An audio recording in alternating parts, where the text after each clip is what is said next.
Assalamualaikum warahmatullahi wabarakatuh. Alhamdulillah wassalatu wassalamu ala sayyidina Rasulillah sayyidina Muhammad bin Abdullah wa ala alihi wa sahbihi wa mawalah.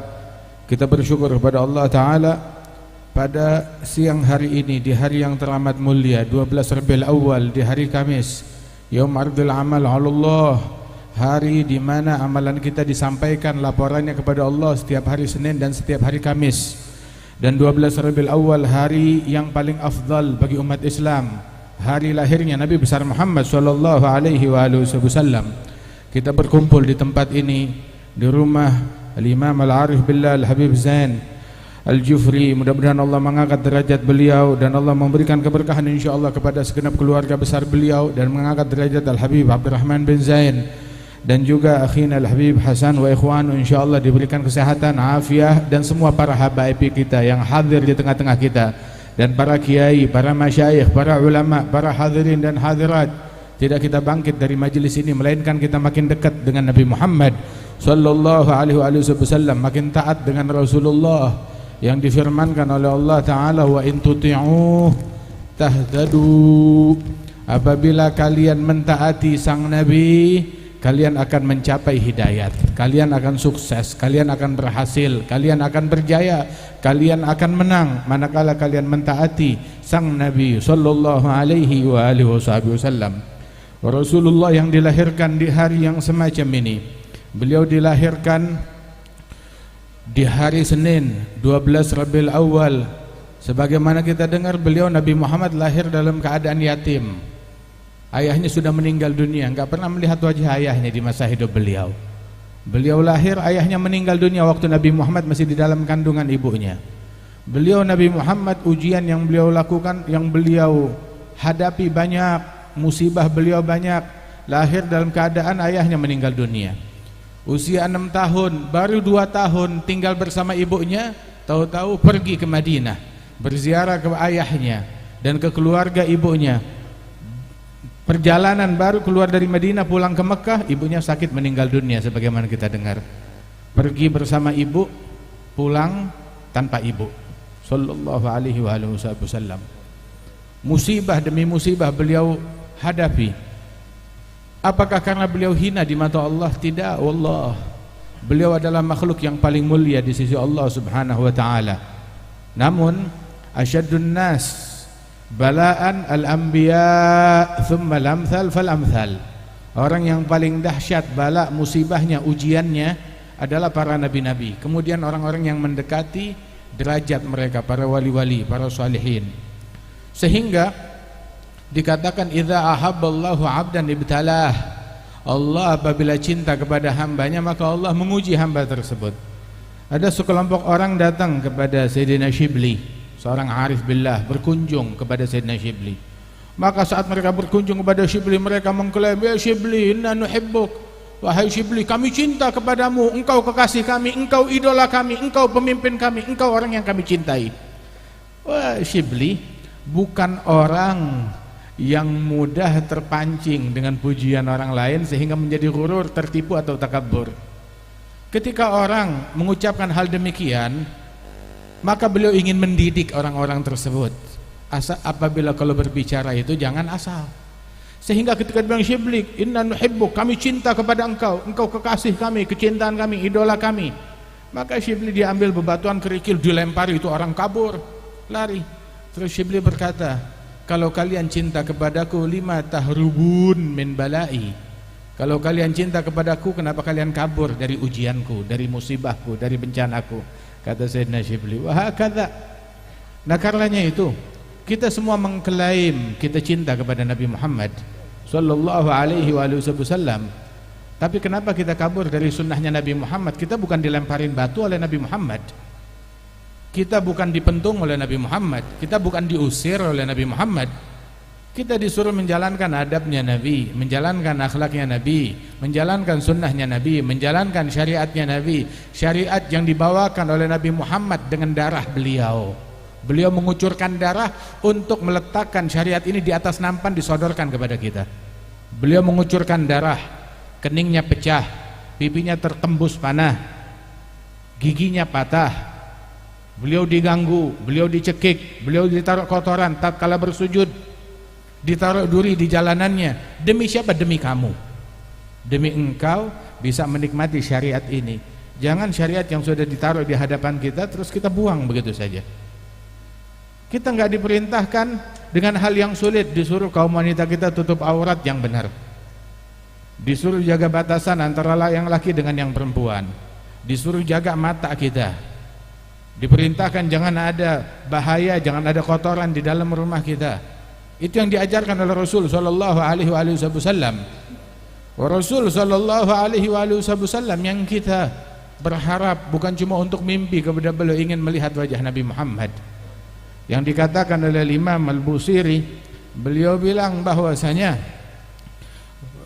beliau mengatakan tentang Rasul sallallahu alaihi wasallam, laitahu khassani bi ru'yati wajhin zala an kulli man ra'ahu syaga'u. Alangkah beruntungnya aku manakala aku diistimewakan bisa melihat wajah sang Nabi Muhammad sallallahu alaihi wasallam. Tiap orang yang melihat wajah Rasulullah hilang segala kesialan dari orang tersebut. Hilang segala kesialan dari orang tersebut. Man ra'a wajhaka yas'ad ya karimal walidaini haudhuka safil mubarrad wirduna yauman nusyuri. Yang melihat wajahmu beruntung, yang melihat wajahnya Rasulullah sallallahu alaihi wasallam walaupun dalam tidurnya. Dan Nabi sallallahu alaihi wasallam wajahnya bukan wajah yang sembarangan wajah. Wajah beliau adalah yang membuat kita berubah arah kiblat. Dulu kiblatnya kita adalah ke Baitul Maqdis. Namun Rasulullah begitu cinta kepada Ka'bah sehingga berlalu belasan bulan dan muslimin di Madinah sholatnya menghadap ke Baitul Maqdis membelakangi Ka'bah. Dulu waktu di Mekkah Nabi Muhammad sholat menghadap ke Ka'bah sekaligus Baitul Maqdis, satu arah. Kiblat masih ke Baitul Maqdis, tapi Nabi Muhammad memilih menghadap ke Ka'bah sekaligus Baitul Maqdis saat di Mekkah. Namun begitu pindah ke Madinah, maka Madinah posisinya berada antara Mekkah dan Baitul Maqdis, sehingga kalau ngadep ke Ka'bah ngebelakangin Baitul Maqdis, sedangkan kiblat ke Baitul Maqdis. Maka Rasul sallallahu alaihi wasallam menunggu-nunggu perintah dari Allah, menghadapkan wajahnya ke langit, menunggu barangkali ada wahyu yang turun untuk dirubahnya arah kiblat. Belasan bulan beliau menanti hingga turun firman dari Allah Subhanahu wa taala, "Qad nara tagalluba wajhika fis sama falanuwalliyannaka qiblatan tardaha." Kami telah melihat wajahmu yang kau bolak-balikkan, yang kau palingkan, yang kau hadapkan ke langit, menanti-nanti perintah dari Allah Ta'ala. Dan sungguh akan kami arahkan engkau ke kiblat yang kamu ridhai, kiblat yang diridhai oleh Rasulullah. Sehingga kiblatnya kita adalah yang diridhai oleh Nabi Muhammad, yang direstui oleh Nabi Muhammad. Restunya Nabi Muhammad itu adalah kiblat, ridhanya beliau. Apabila Ka'bah menjadi kiblat bagi jasad kita dalam salat, maka ridhanya Nabi Muhammad adalah kiblatnya hati kita, di dalam meneladani, di dalam cinta sallallahu alaihi wa alihi wasallam. Dan Rasulullah sallallahu alaihi wa alihi wasallam sebagaimana dikatakan, wa abyadha yustasgal ghamam biwajhihi thimalul yatama ismatul lil aramili. Wajah Nabi Muhammad wajah yang putih bersih. Itu waktu bayi itu kalau terjadi kemarau panjang, maka kakek beliau membawa Rasul sallallahu alaihi wasallam ke depan Ka'bah dan juga memalingkan wajah Nabi Muhammad ke arah awan yang berkumpul, tapi enggak turun hujan, maka langsung turun hujan ketika wajah Nabi Muhammad berhadapan dengan awan sallallahu alaihi wasallam. Wajah yang agung, wajah yang luhur, yang mana yang tidak melihat wajah tersebut hari kiamat orang sial. Semua para nabi-nabi mereka tidak meraih keberuntungan kecuali mereka mendapatkan penglihatan menatap kepada wajah Nabi Muhammad besok di hari kiamat. Ana sayyidu waladi Adam wala fakhr. Adam memandunahu tahta liwa'i yaumal qiyamah. Aku pemimpin anak cucu Adam, enggak ada kebanggaan seperti kebanggaan ini. Nabi Adam dan para nabi-nabi keturunannya besok di hari kiamat di bawah benderaku, kata Rasulullah sallallahu alaihi wasallam. Siti Aisyah radhiyallahu anha dikatakan oleh Nabi tatkala Siti Aisyah sedang menjahit di malam hari, Kenapa ngejahit di malam hari tanpa lampu, tanpa lentera? Kenapa nggak ada lentera? Nggak punya minyak, habis. Nggak punya lilin. Tunggu jahitnya besok. Bilang besok mau sholat subuh dan baju ini sobek, harus dijahit malam ini agar besok bisa sholat subuh. Pakai baju yang lain. Nggak punya lemari baju kayak istri-istri kita. Nggak punya baju yang banyak. Dengan baju yang terbatas di malam hari menjahit dengan jarumnya. Tahu-tahu jarumnya terjatuh ke lantai, dicari nggak ketemu. Lama mencari, baju harus dijahit, nggak ketemu. Tahu-tahu Nabi Muhammad masuk ruangan bagaikan bulan purnama yang masuk.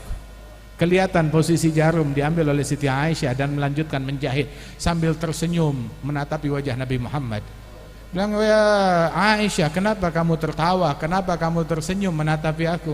Dia bilang, ya Rasulullah, betapa terang wajahmu. Aku mencari jarum yang terjatuh, nggak ketemu, gelap. Begitu engkau masuk, seolah-olah bulan yang masuk. Terlihat posisi jarum ada di mana. Maka Rasul bersabda, ya Aisyah, wailun man la yarani yaumal qiyamah, wailun man la yarani yaumal qiyamah. Celaka, neraka, wail, rugi, sial yang tidak melihat wajah ini besok hari kiamat. Bilang, siapa ya Rasulullah orang sial yang tidak melihat wajahmu hari kiamat? Man dzukirtu indahu falam yusalli alai. Yang disebut namaku tetapi gak tergerak lidahnya bersolawat kepada Nabi Muhammad sallallahu alaihi wasallam. Berat diajak solawat kepada Nabi Muhammad sallallahu alaihi wasallam. Kita tadi dengar dari Habib Hasan, Nabi susah, Nabi menderita, Nabi dapat ujian, Nabi mendapat cobaan, mendapat tantangan. Oh, kita cuma disuruh bergembira dengan Nabi Muhammad. Fabidzalika falyafrahul bifadlillahi wa birahmatihi fabidzalika falyafrahu. Disuruh gembira dengan sunnahnya Nabi, suruh gembira dengan akhlaknya Nabi, disuruh gembira dengan adabnya Nabi Muhammad, suruh gembira menjalankan syariatnya Nabi Muhammad sallallahu alaihi wasallam. Itu yang diminta dari kita sekalian, meneladani, mengikuti, mencontoh Rasulullah sallallahu alaihi wasallam. Kita menjadi umat yang diberikan kemudahan oleh Allah Ta'ala berkat Nabi Muhammad, punya banyak benefit berkat Nabi Muhammad sallallahu alaihi wasallam. Segala kebaikan yang kita dapat berkatnya Nabi Muhammad sallallahu alaihi wasallam, berkatnya Rasulullah. Hingga kelahiran Nabi Muhammad adalah ijma' ulama, kelahiran Rasulullah adalah hari yang paling afdal bagi umat Islam. Adapun hari yang paling afdal bagi Nabi Muhammad adalah hari ketika beliau diperjalankan oleh Allah, perjalanan Isra wal Mi'raj. Itu hari yang paling agung bagi Nabi.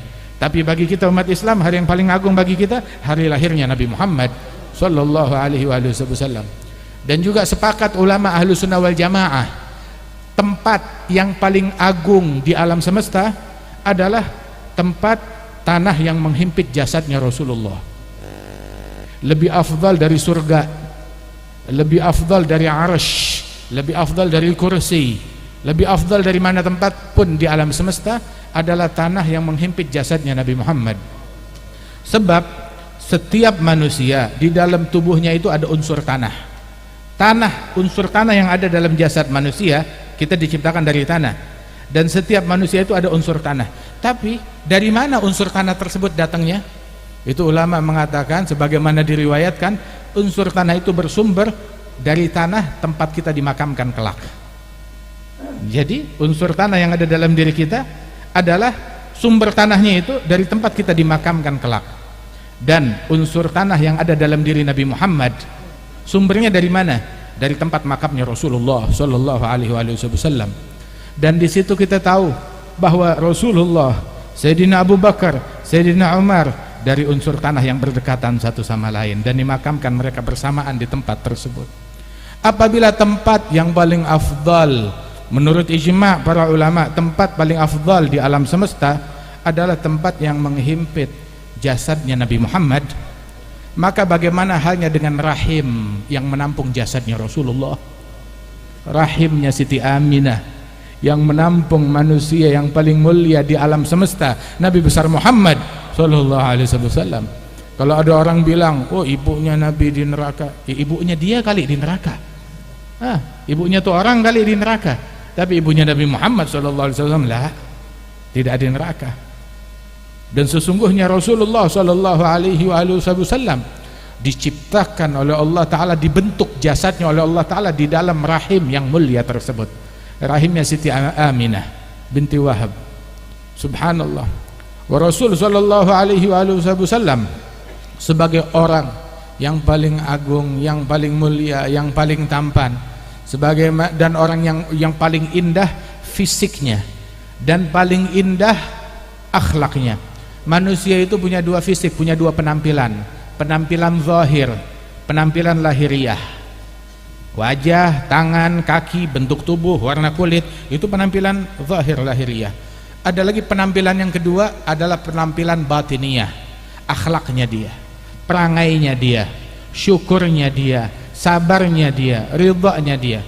Rasul sallallahu alaihi wasallam sebagaimana dikatakan di dalam Syama'il, kana sallallahu alaihi wasallam ahsanan nas khuluqan wa khalqa wa awwalahum ila makarimil akhlaqi sabqa wa awsa'ahum bil mu'minina hilman wa rifqa barran ra'ufa la yaqulu wa la yaf'alu illa ma'rufa lahul khuluqus sahal wal lafdhul muhtawi 'ala al ma'na al jazal idza da'ahu al miskin ajabahu ijabatan mu'ajjalah wa huwa al abu syafiq rahim lil yatimi wal armala wa lahu ma'a suhulati akhlaqihi al haibatul qawiyyah allati tarta'idu minha fara'isul aqwiya'i minal bariyah. Nabi Muhammad orang yang paling indah, fisiknya udah paling indah. Ahsanu min kalam tarqatu aini ajmalu min kalam talidin nisa'u, katanya Sayyidina Hasan bin Thabit, khuliqta mubara'an min kulli aibin ka'annaka qad khuliqta kama tasha'u. Enggak ada yang lebih indah yang pernah dari bayi yang pernah dilahirkan melebihi Nabi Muhammad. Yang lebih indah dari Nabi Muhammad enggak pernah dilahirkan oleh ibu manapun juga. Yang lebih tampan daripada Nabi Muhammad enggak pernah terlihat oleh mata siapapun juga. Diciptakan oleh Allah Ta'ala tanpa cacat, tanpa celak. Seolah-olah engkau ketika diciptakan itu order kepada Allah Ta'ala, pengen mata yang bagaimana, pengen alis yang bagaimana, pengen bibir yang seperti apa, pengen kulit yang seperti apa. Sallallahu alaihi wasallam. Sampai Al-Habib Ali bilang, lam ya'ti basharun ala mithli khalqih fi mahasini nazarihi wa sam'ihi wa nutqihi qad khalaqahu Allah ala ajmali surah fiha jami'ul mahasini mahsurah wa 'alaiha maghsurah. Tidak ada manusia yang bisa mendekati keindahan Nabi Muhammad. Mendekati aja nggak bisa, mendekati keindahan fisiknya Rasulullah sallallahu alaihi wasallam. Allah menciptakan Nabi Muhammad dalam bentuk fisik yang paling indah. Segala keindahan ada pada diri Rasulullah. Dan yang lebih indah dari Nabi Muhammad nggak ada, nggak diciptakan oleh Allah Subhanahu wa taala. Sampai ditanya, sebutin apa sih nikmatnya surga? Yang bikin surga tuh membuat saya apa namanya senang sama surga, kepengen surga. Sebutkan apa yang bisa membuat saya itu nafsu sama surga. Maka dijawab kepada wali tersebut, fiha Rasulullah. Yang paling menarik dari surga adalah di dalamnya ada Nabi Muhammad sallallahu alaihi wasallam. Dia bilang betul, itu yang paling indah dari surga, di dalamnya ada Rasulullah sallallahu alaihi wasallam. Karenanya itu di sini kita fahami bagaimana para sahabat rela meninggalkan rumah, aset, harta, keluarga mereka cuma agar bisa dekat menatap wajah Nabi Muhammad sallallahu alaihi wasallam. Dan beliau Nabi Muhammad sallallahu alaihi wasallam fisiknya paling indah, akhlaknya pun juga paling bagus, paling luhur. Sayyidatuna Aisyah bilang kana khuluquhul Qur'an, perangainya Nabi Muhammad adalah Al-Qur'an. Ushimatuhul ghufran, yansahu lil insan wa yafsahu fil ihsan, ya'fu 'anil dhanbi idza kana fi haqqihi wa sababihi, idza dhuyya haqqullah lam yaqum ahadun li ghadabihi, man ra'ahu badihatan habah, idza da'ahu al miskin ajabah, yaqulul haqqa walau kana murra wa la yudmiru li muslimin ghishyan wala dhurra. Ini akhlaknya Nabi Muhammad sallallahu alaihi wasallam. Orang yang pertama kali melihat wajah Nabi Muhammad langsung ketakutan. Pandangan pertama langsung gemeter, langsung takut. Sampai ada satu orang dikenal ini jagoan, pemberani, wibawanya besar, semua orang takut kepada dia. Orang yang sangat pemberani. Begitu dia bertemu, mau ketemu Nabi Muhammad, saat melihat Rasulullah dia gemeteran, berkeringat, nggak bisa berucap apa-apa, sampai lemas. Sampai orang bertanya, malu, kenapa dia? Maka Nabi melihat orang tersebut grogi ketemu Rasulullah, maka Nabi Muhammad sallallahu alaihi wasallam, hawin alaik, innama ana ibnu ra'atin kanat ta'kulul gadid. Bilang, biasa saja, jangan khawatir, tenang. Aku hanyalah putra seorang wanita desa yang dulu memakan makanan kampung, makannya dendeng, makanan orang miskin di zaman dulu. Makannya dendeng. Kalau orang kaya mau makan daging tinggal sembelih. Tapi kalau orang miskin kalau punya daging, itu dagingnya itu disimpan, diawetkan jadi dendeng. Innama ana ibnu imra'atin kanat ta'kulul gadid. Aku ini adalah orang biasa-biasa saja, bukan orang yang kaya raya. Aku adalah putra seorang wanita yang dulu makan makanannya pun juga makanan yang sederhana, kata Rasulullah sallallahu alaihi wasallam. Beliau akhlaknya luhur, kata Habib Ali, akan tetapi bersama akhlak yang mudah, yang simpel, yang membuat anak kecil pun gak ragu-ragu menggandeng tangannya Rasulullah sallallahu alaihi wasallam. Dan Nabi bermain bersama anak kecil dan mencium mereka, memegang pipi dan wajah mereka, memegang kepala mereka. Dan orang yang kepalanya dipegang oleh Nabi Muhammad dari anak-anak kecil tersebut, itu wangi tangannya Rasulullah sampai seharian masih tercium, sampai besok lagi masih tercium, saking wanginya Rasulullah sallallahu alaihi wasallam. Idza marra bi tariq urifa min tibihi annahu qad marra fihi. Idza jalasa fi majlisin bagiya fihi tibuhu wa in taghayyab yujadu minhu ahsanu tib wa in lam yakun qad tatayyab. Apabila jalan di jalanan, maka diketahui dari aromanya Nabi Muhammad, Nabi pernah lewat di jalanan tersebut. Orang yang mau mengikuti kemana Rasulullah pergi di suatu jalan, tinggal mengendus wanginya Nabi Muhammad yang ada di jalanan tersebut ada di mana, menyampaikan dia kepada Rasulullah sallallahu alaihi wasallam, melacak melalui wanginya Nabi Muhammad. Bahkan apabila Rasulullah duduk di suatu ruangan, maka wanginya Nabi tetap ada di ruangan tersebut sampai berhari-hari. Walaupun Rasulullah udah pulang dari berhari-hari yang lalu, wanginya tetap ada sallallahu alaihi wasallam. Ada para tabi'in mengunjungi salah seorang sahabat Rasulullah sallallahu alaihi wasallam. Saat mengunjungi sahabat Nabi Muhammad, maka sahabat itu memakai imamah. Setelah selesai majelis duduk yang panjang, itu sahabat membuka pecinya, membuka imamahnya, maka terjatuh dari kepalanya itu rambut bagian depannya panjang sampai ke bawah, panjang sekali. Kemudian setelah itu dia gulung lagi itu rambut, diletakkan di atas, dipasang lagi peci dan imamahnya. Dia bilang, kenapa ini rambut beda dari yang lain? Rambut yang lain dicukur, cuma jambulnya ini panjang banget, dibiarkan dipiara. Kenapa nggak dipotong sekaligus jadi sama semuanya? Dia bilang, ini bukan sembarang jambul, katanya. Jambul ini, rambut ini dulu waktu saya kecil pernah dipegang oleh tangannya Nabi Muhammad. Maka saya mau meninggal dunia, masuk ke dalam kubur, rambut ini saya bawa ke dalam kuburan saya. Rambut yang pernah disentuh dengan tangannya Rasulullah sallallahu alaihi wasallam. Dan dahulu para pembesar-pembesar tabi'in datang berkunjung kepada Sayyidina Anas bin Malik. Saat datang kepada Sayyidina Anas bin Malik, para pembesar tabi'in tersebut, mereka mencium kedua telapak tangan Anas bin Malik.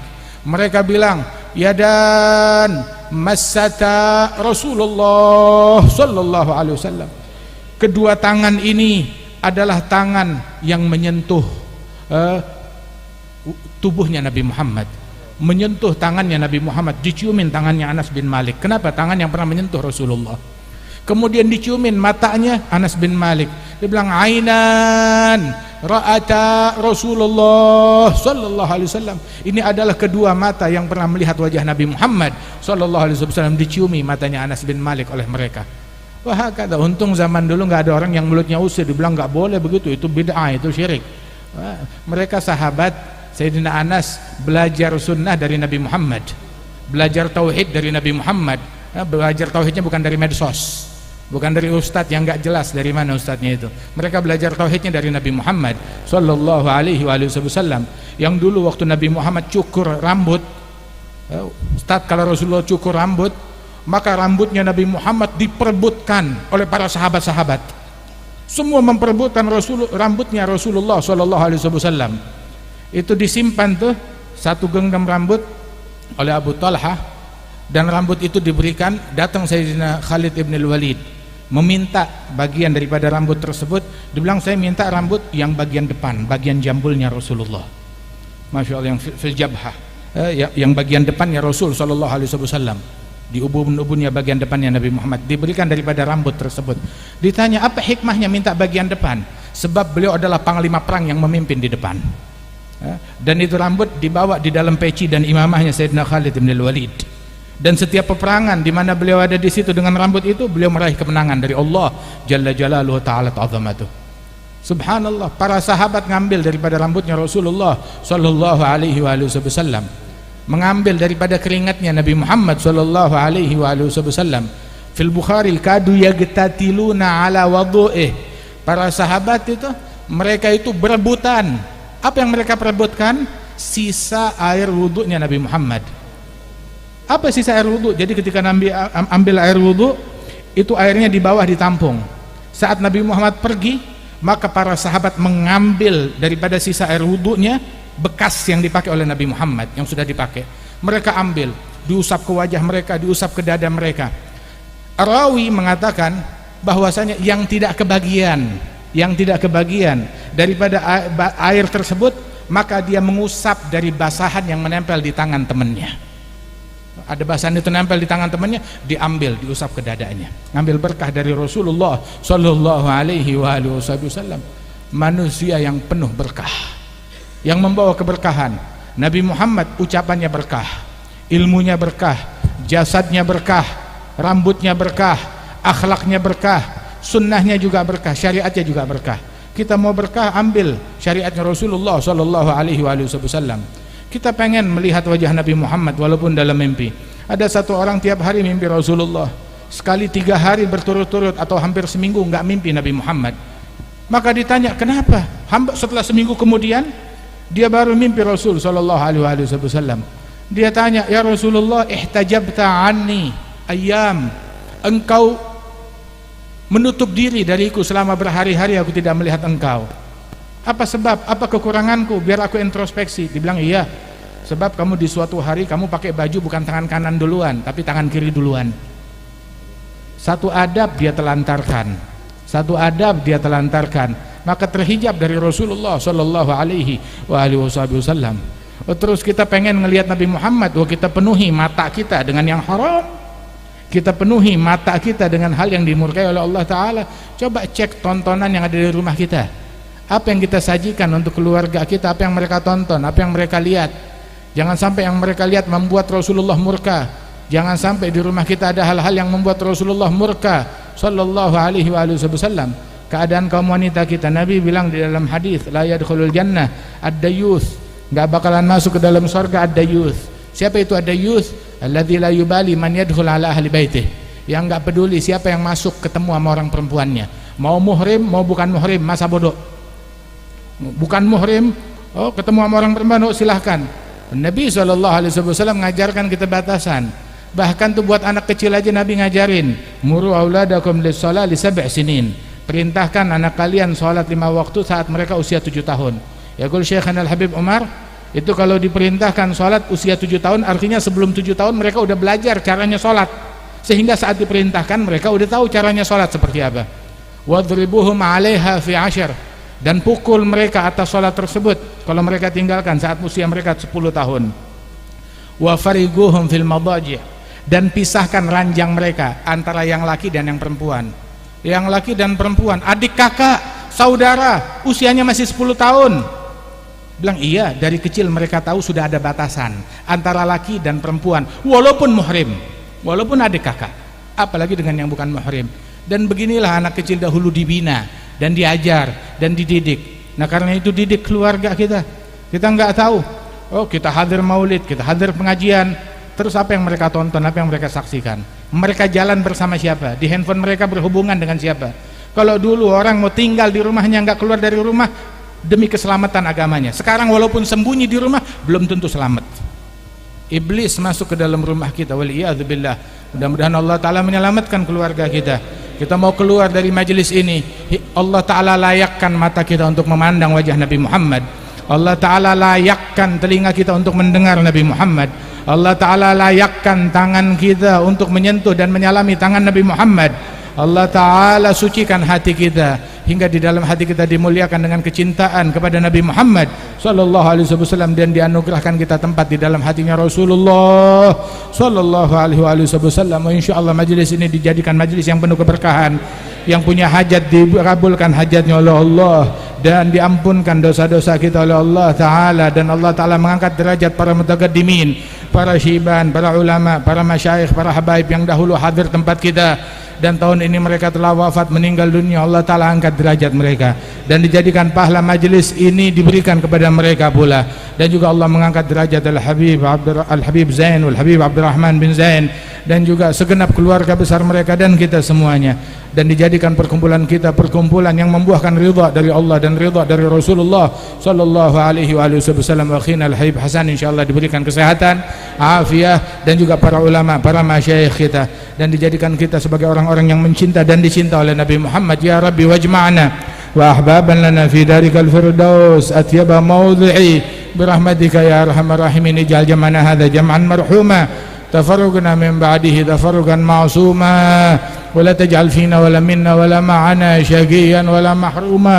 Sallallahu alaihi sayyidina Muhammadin nabiyil ummi wa ala alihi wasallam. Wa akhiru da'wana alhamdulillahi rabbil alamin. Assalamualaikum warahmatullahi wabarakatuh.